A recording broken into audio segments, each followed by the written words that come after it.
morning.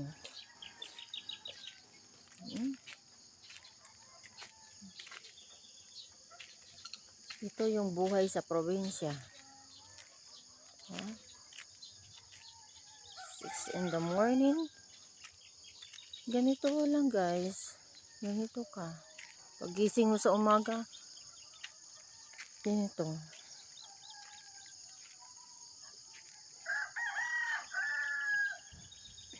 Tahimik.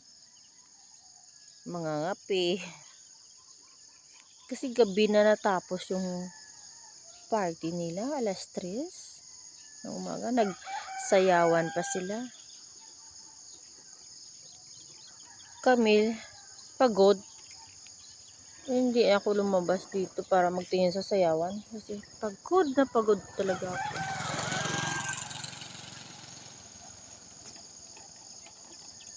Tingnan yung langit oh.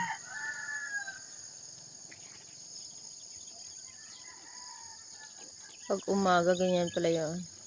Langit. Yan oh. Ang ganda. Ang ganda tingnan. Pang ano. Ang ganda siya. Ang ganda tingnan.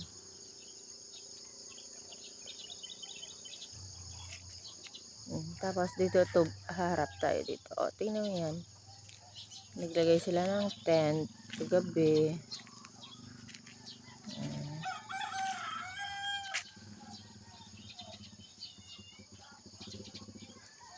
Dito sa labas, tingnan mo, ang gulo. Ang liit. Pero doon sa loob, maluwang. Kaso lang, hindi pa pala natapos ginawa. Doon sa taas may rooftop. Pataas kasi yung bahay na yan eh.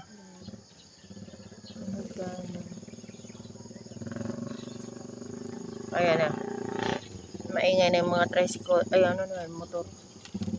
Motor lang yung ano dito. Walang jeep. Wala.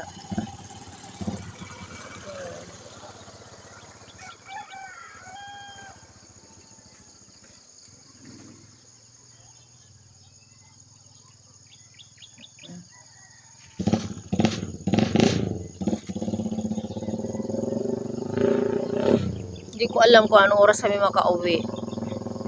Kasi sabi pa ng kapatid ko,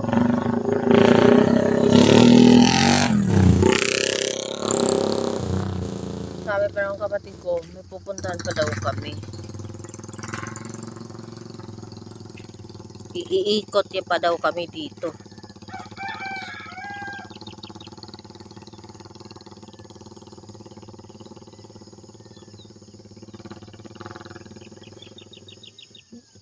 Malayo yung mga kapitbahay.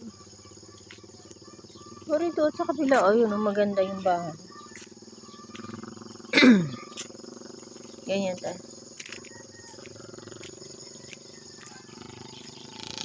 Tayo sa Kalabaw. Ganun, maganda yung bahay doon.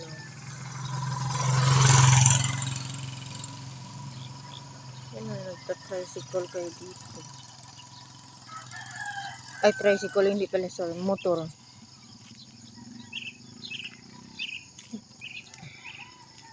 Itong ginagamit din ang sasakyan araw-araw. Kasi sa kanila din yan, no? Yung mga ano ng tubo. Nilalagyan ng tubo ng truck. Malayong kapit.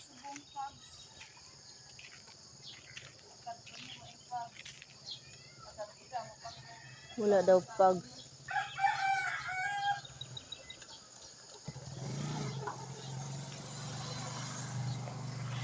Kaya pag namalingki ka dito, kada kung may pera ka, every week. Kung wala kang pera, every month. Tsaka kailangan isang bilihan talaga. Mag-grocery ka talaga ng gusto. Kasi talagang malayo. Danta ang nila dito. Malingki ka, malayo.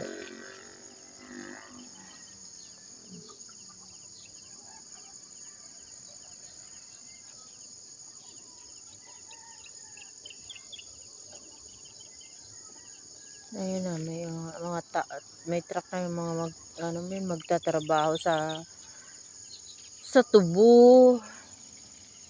Yan o. Nagtatrabaho na sila. Tada sila sa trabaho na sa tubo. Trabaho dito yung mga tao sa tubo eh.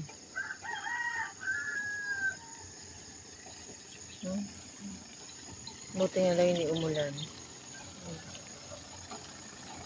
Yan naman guys, nakikita nyo. Yan, nagtatrabaho yan sa tubo, sa buko.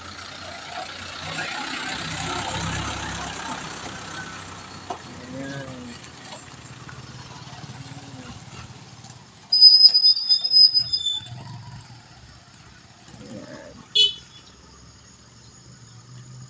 Yan ang makikita mo dito. Walang jeep, motor. Kailangan may sasakyan ka talaga dito. Tsaka malayo ang kapitbahay.